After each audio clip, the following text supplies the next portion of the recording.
inside a family joke. Is this the only open mic? I appreciate that. Thanks. Deborah, would you stand up for about 3 or 4 seconds so everyone understands where I fit in? This is Ginny's mom. And Ginny, you look so beautiful. This is wonderful. Thanks for letting us enjoy this with you. I need a fiddle, so I'm going to do this.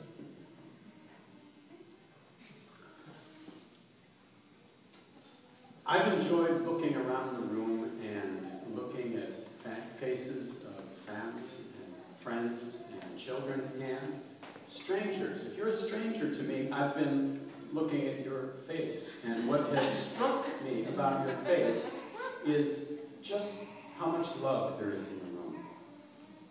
Ginny and Sean, you know a lot of wonderful, lovely people who know about love in their lives, and this is a wonderful celebration of that.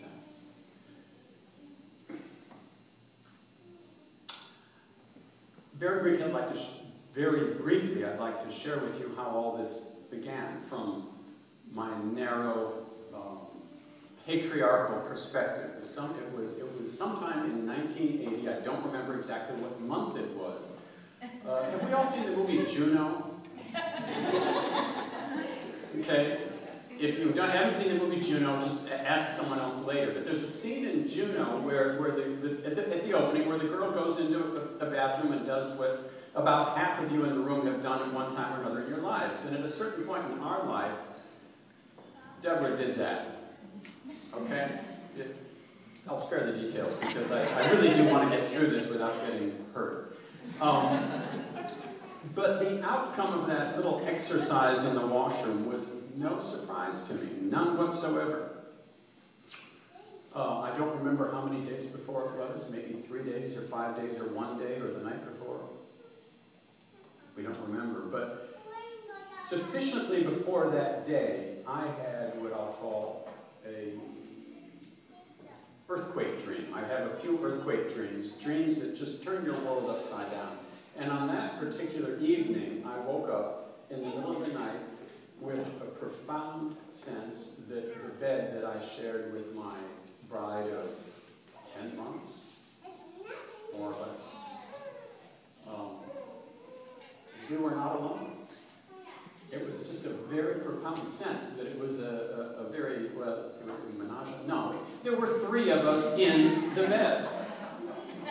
And at that moment, I realized that I was a father. Now, this was not planned. In motorcycling, we talk about accidents and crashes. This was not a crash, but it was... Whatever. That changed my life, and things do change your life. I want to close with a little meditation for Sean and Ginny to share on the word change. I heard in your lovely ceremony the word change. George Bernard Shaw had a saying, I don't remember it exactly, but he liked to say that the most wonderful of all his friends was his tailor.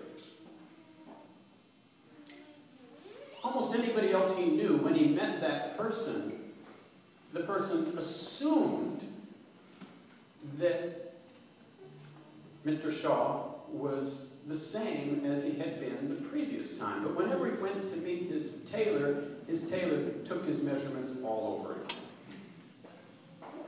So, just keep taking each other's measurements, and everything will work out fine, because we're all going to change. Sean, my son, welcome to the family. I love you.